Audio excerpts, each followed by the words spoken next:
I have here one of the newest units put out from Blackstone, which is Blackstone's new eSeries, which it means electrical indoor pizza oven slash air fryer. I've had this thing for a few weeks now. I have put it to the test on all of its functions, and I want to give it a full review for you now. So this may be a slightly longer video just because I'm going to take you through every function it claims to be able to do and tell you what I think of each one.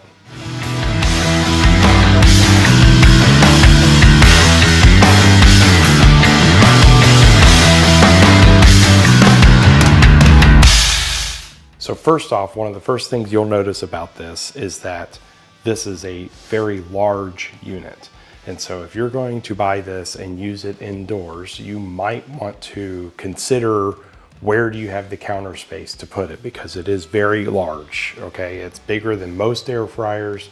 This is partly because it has a 13-inch rotating base in there for you to cook pizzas in, okay? And so one of the things I like about it is it rotates much like their bigger gas-powered pizza oven that I have outdoors. It has that electrical rotating pizza stone. This does not have a stone, but it does have a steel plate that is pretty heavy duty that acts just like a pizza stone. It actually cooks really well, much like a pizza stone does.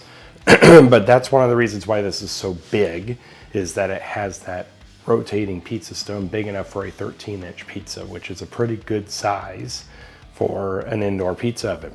That being said, one of the other things that it features is it comes with this pan, which can be used as like a baking sheet that is the perfect size to fit on top of that rotating plate inside.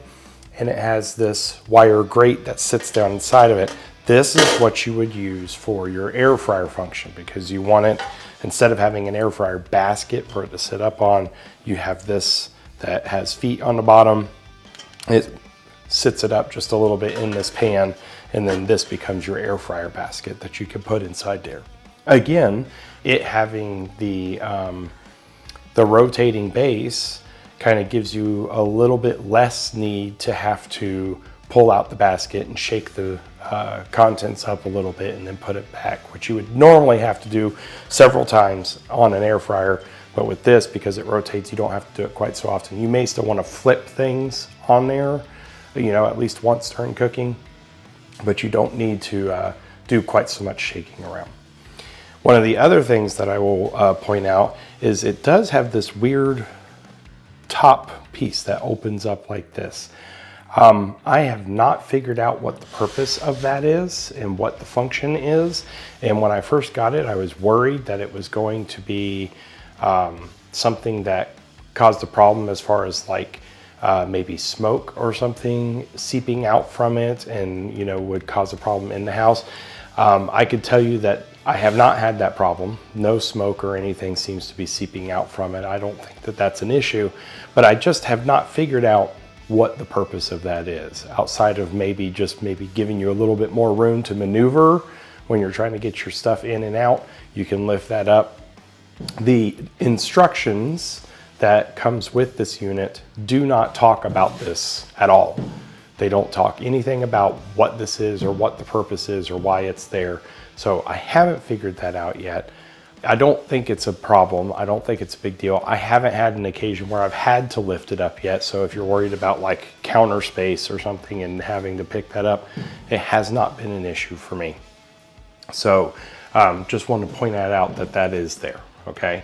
So again, initial reactions are it's very large, and that's something for you to consider. If you have a place for it on your counter or a place to store it, then you'll probably be in good shape. It's got a nice long cord on the back, so it can reach just about anywhere that you need to put it in your kitchen. But just keep in mind that the size of the unit, and I'll just turn it so you can see, it is very, very large, both in height and in width and in length, okay? And so keep that in mind. All right, so let's talk about how it actually cooks. Is this a good pizza oven and or air fryer? So it comes with 4 main functions that it actually has built in on the control panel when you turn the thing on. So it can air fry, obviously, is one of the functions.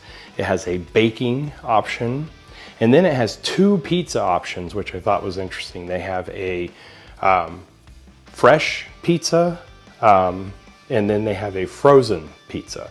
So you can make both your own fresh dough and make a pizza like you would in like a regular pizza oven, or you can buy a frozen pizza and put it in there as well. And so it has preset functions for each and every one of those things. You can of course adjust the temperature and the time for both of those things as much as you want, okay? But it does have a preset. If you click air fryer, it has a preset for air fryer. If you click bake, it has a preset for bake.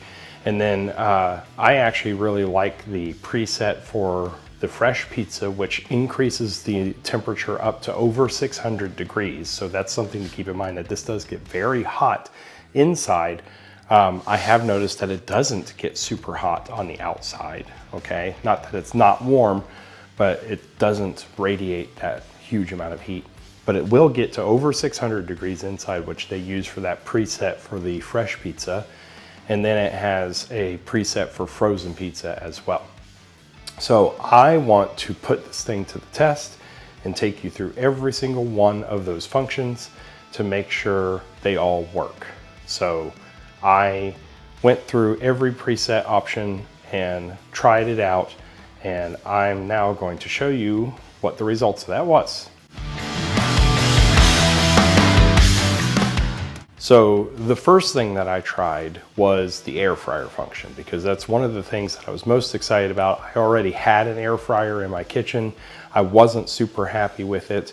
It took up a lot of counter space. It was that one trick pony which only air fried things, and it was huge, and I didn't use it very often.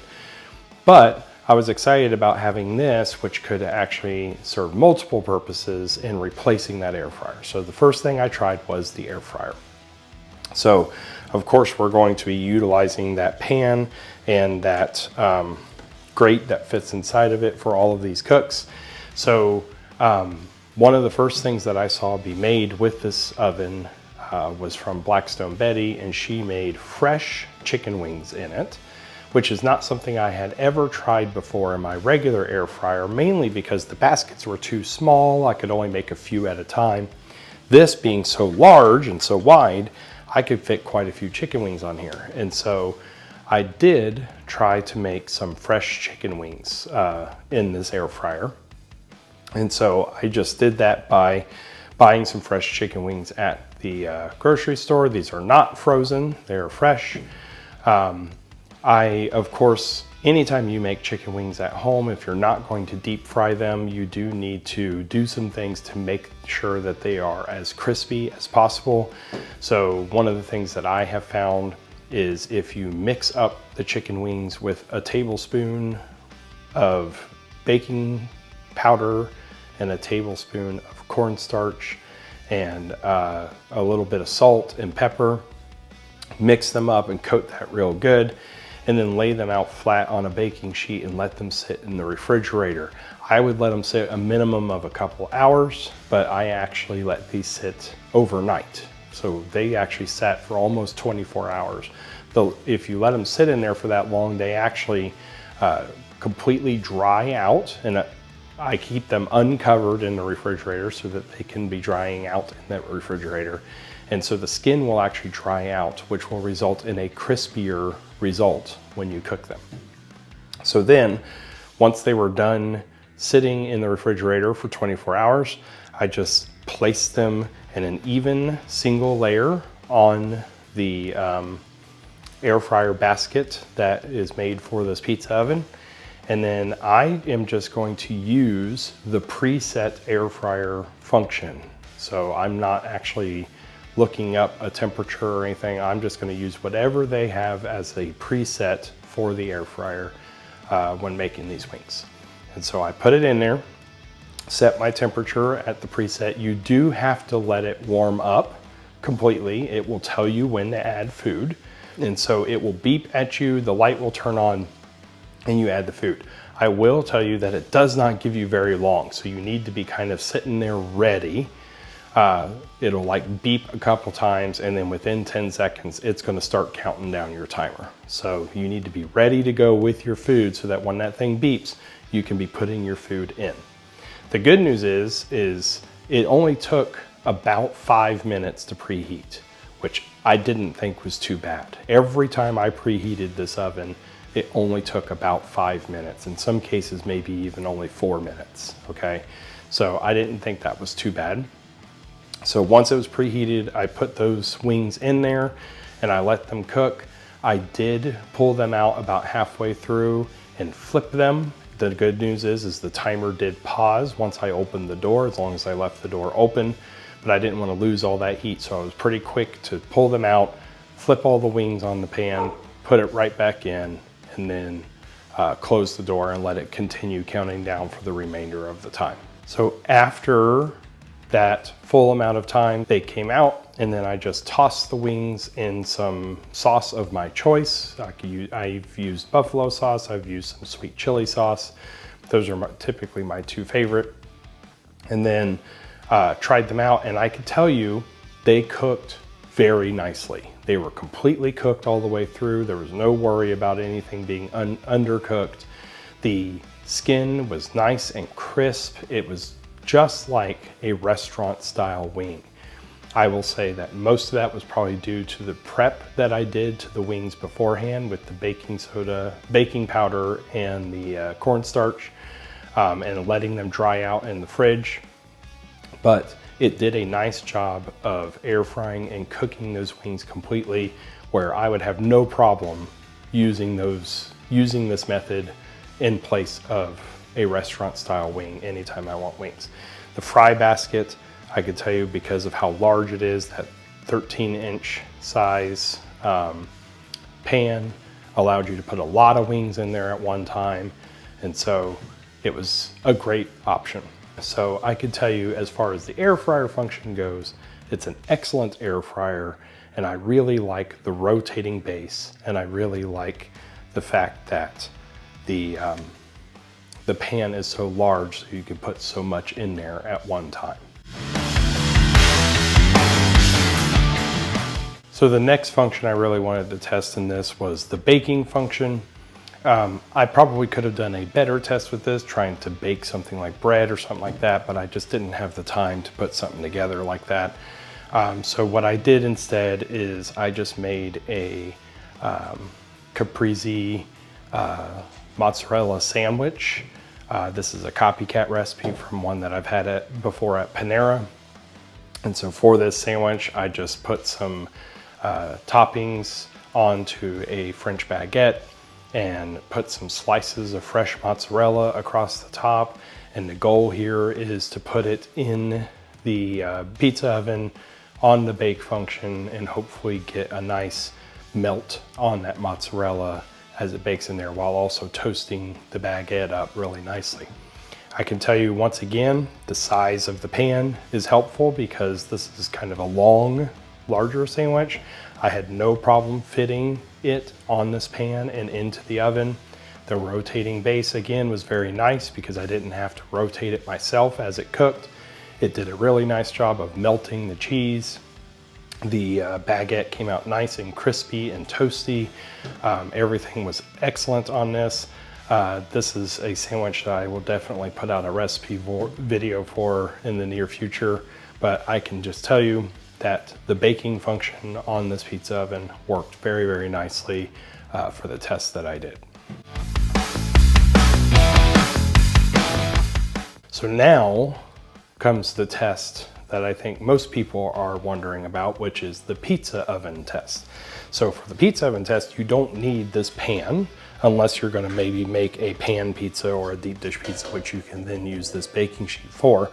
But the pizza oven function is actually designed for you to use that steel plate inside just like a baking stone. So you would actually put the pizza directly on that steel plate to cook, just like you would a pizza stone. That way you get a crisp crust. So the first thing I tried is the frozen pizza. And so I bought a couple different frozen pizzas, one with quite a bit of toppings on it as far as like meats and stuff, because I wanted to see how it did in cooking those meats. And then I got another one, which was just a plain cheese pizza, just to see how it did as far as melting the cheese and getting the crust nice and crispy. For both of these, I just did the preset option. Both of these frozen pizzas had specific instructions. If you were cooking it in a regular oven, they had set temperatures that they wanted you to use, set times that you wanted to use. I wanted to just test this on its presets for a frozen pizza, just to see whether or not that preset is worth using or if we need to make adjustments. So for both of these pizzas, I used the preset temperature. I started with the meat pizza. I was able to just put it directly onto the pizza stone once it preheated. I let it cook the full amount of time that was on the preset, pulled it out. So I can tell you that this pizza turned out, in my opinion, perfect. It was a little bit more well done on the bottom, but not burnt. There was no char, no black, no anything. It was nicely crisp on the bottom, which is what I want, which means it held up real nicely when you pick up a slice. It wasn't soggy or droopy or anything. The meats cooked completely. The cheese ended up with that nice little bit of a browning on top, which is exactly what I wanted. I thought that pizza turned out perfect. And I can tell you with the cheese pizza, it was very much the same. The cheese crisped up, or the cheese browned up nicely. The crust was nice and crispy. It did not burn, it did not overcooked, but it was well done enough where I felt like the crust was perfectly cooked the whole way through. And so for frozen pizzas, it was perfect. So if you're one that makes quite a bit of frozen pizza, or if you just need a late night meal, it's really simple. You just turn it on, let it preheat, throw the pizza in there, and you're done. And it's, you know, minimal cleanup, very easy. So for the fresh pizza, which to me is the ultimate challenge of this pizza oven, because I want that same crispy crust on a fresh pizza as I got with the frozen pizza, right? So I made my own dough. I will make a recipe video later to show you the process for making this dough. This is a really easy, like 1 hour dough that I made. This is not one of those doughs that has to sit overnight. So anyway, so I made my own dough and I made these nice, roughly 12 to 13 inch size pizzas. I was just doing just plain cheese pizzas for this because I was making them for my kids. So pretty basic, rolled out the pizza dough, put the sauce on, and added quite a bit of cheese on there because I wanted to see how this held up with the cheese. And then I just used my smaller pizza peel, which I had for my bigger pizza oven outside. Fits perfectly inside here, perfect for getting those fresh pizzas in and out of the oven. And so I launched it very much the same way that I would for the bigger pizza oven, directly onto that steel plate. And again, I used just the preset temperature and time that it recommends when you just turn it on. I can tell you that the 600 degrees, which is by far the highest temperature I've done with any of these tests, is much higher, but it didn't seem to take any more time. It still only took about 5 minutes to preheat to temperature. And then once it was preheated, put the pizza in there directly onto that steel plate, let it cook for the set amount of time. And I can tell you that this pizza came out, in my opinion, almost perfect. Like the cheese was nice and brown on top, the crust was completely cooked, and it was nice and crisp on the bottom. It was not burnt, it wasn't overcooked in any way, shape, or form. When I cut through it, you could feel the crispiness of that crust. The crust definitely held up when you pick it up. It was very, very crispy. I could see some people thinking that it might be slightly overcooked. Like they may want a little less crispiness in their crust. I didn't think it was over crispy. It wasn't hard or anything like that. But I could see some people wanting more of that like softer, doughier crust.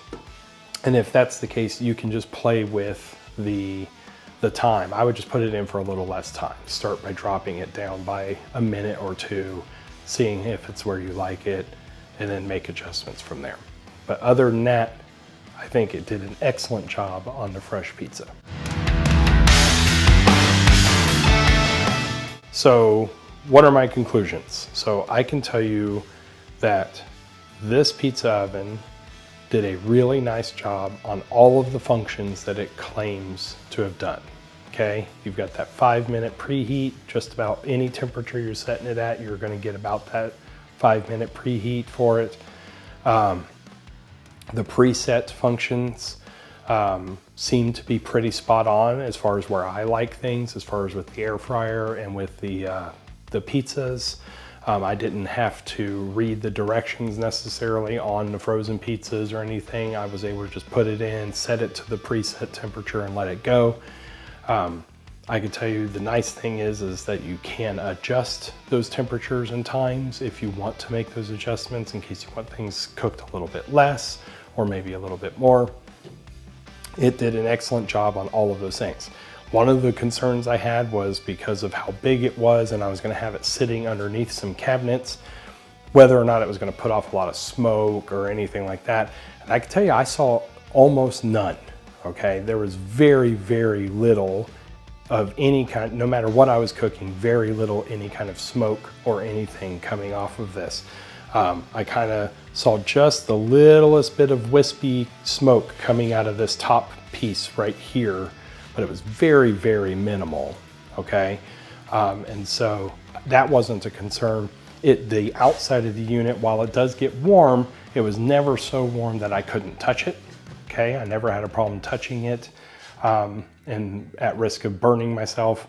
So it was very nice at keeping that heat in. It has a cool down period, so that's something to consider if you're going to make multiple pizzas, for example.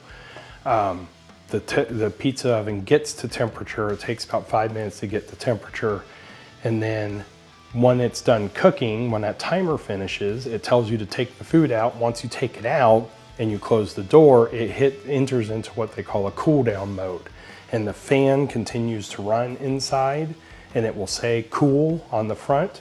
And it takes about another 5 minutes for it to cool down completely before you want to cook your next pizza. So it's something to keep in mind if you're doing multiple pizzas, that there is that cool down time in between, which I don't think is a problem. If you're making multiple pizzas, make your pizza, put it in there to cook, let it do its thing and cook all the way through. When you pull it out while it's cooling down, go ahead and start prepping your next pizza during that time. Again, you will of course have to wait for it to warm back up again. You'll have to reset the temperature or reset the oven, turn it back on. It'll take that 5 minutes to warm back up. So you're talking probably about a 10-minute wait time in between things that you're cooking, because you gotta give it that 5 minutes to cool down, 5 minutes to warm back up, and then you can cook again. But considering it cooks a fresh pizza in just a few minutes, if that's what you're doing, I don't think that that's too bad, okay? Is this as good as the outdoor gas-powered big pizza oven? Well, probably not, because that thing's a beast. It'll get up to 900 degrees. It'll cook pizzas way faster. It uses an actual pizza stone. You can just keep it running and get pizzas in and out as quickly as you can put them in. You can pull one out and get the next one in. So there are definitely advantages to that. But if you're just looking for a quick fix, just gonna make a couple pizzas at night, or you just need a replacement for your air fryer, I think that this is the perfect unit. Again, considering the size, considering the amount of counter space it takes up, thinking about whether or not you have the space for something like that, and thinking about if you would use those primary functions enough. Like, are you gonna make enough pizza to warrant having an indoor pizza oven? Are you going to use your air fryer and you want that larger pan space in order to be able to use your air fryer? Like I said, I use this as a replacement for my air fryer. I got rid of my old air fryer, replaced it with this, and it has been great so far. So all things to consider when you're looking at this. I can tell you this unit was set to be exclusive on QVC.com for until April. It's on a good deal on there. I think it states that the regular price is $2.99 for it, but there's like $100 off. I think it's $1.99 on there right now through QVC. And then QVC has some other options as far as like coupon deals, especially if you're a first-time buyer, where you can get like an additional percentage off, like 15% off or something like that. So all in all, it's, if you take advantage of those deals and you can get a hold of one, it's not a bad price. You're talking less than $200 for this very large unit, which is comparable to a good air fryer. And I can tell you this is a good air fryer. Now, I can also tell you that QVC sells out of things often and fast. And so as of the last time I checked, this was sold out on QVC. So if you go looking for it on QVC, it may not even pull up because it was sold out. That doesn't mean it's going to stay sold out. It may come back in stock, so I'd be paying attention. Also, once QVC's monopoly on it ends in April, there's possibilities of it coming out on Blackstone's website or in some other stores. So be on the lookout. I think the reception for this has been good enough where they are going to probably put it out on other mediums like their website and other stores. So I would definitely be on the lookout for it. If you're in the market for a pizza oven, maybe you're not necessarily in the market for one that's outdoors, but you would consider one indoors. Maybe you just need a replacement for your air fryer and you're thinking, oh, well, this might be a good replacement and I get the pizza oven. Those are all good considerations to have. If you're looking for one of those kinds of things, this could be a good unit for you, especially at that price. I think the price is really good for what you're getting here, and it does everything really, really well. So I think it's worth looking into. So with that, look for more reviews to come from my channel in the near future. Blackstone has a lot of new exciting things coming out, new accessories, some new larger unit kinds of things, new griddles coming out this season. So hopefully I'll get a chance to look at some of those and to do some deeper in-depth reviews of those. So be paying attention to the channel if you want to see some of the newer things coming out from Blackstone. I continue to try to put out recipes as much as I can. You can look for most of the recipes I talked about in this video to be coming out on my channel as well as recipe videos. And if you like what you see here, please make sure you like and subscribe to my channel so that you don't miss anything. It also helps my channel out a lot, and I appreciate the help. It's a free way that you can kind of support me and support my channel and help me out. So make sure you go click that like and subscribe button on this video, share it with your friends, and I hope you enjoy, and I'll see you next time.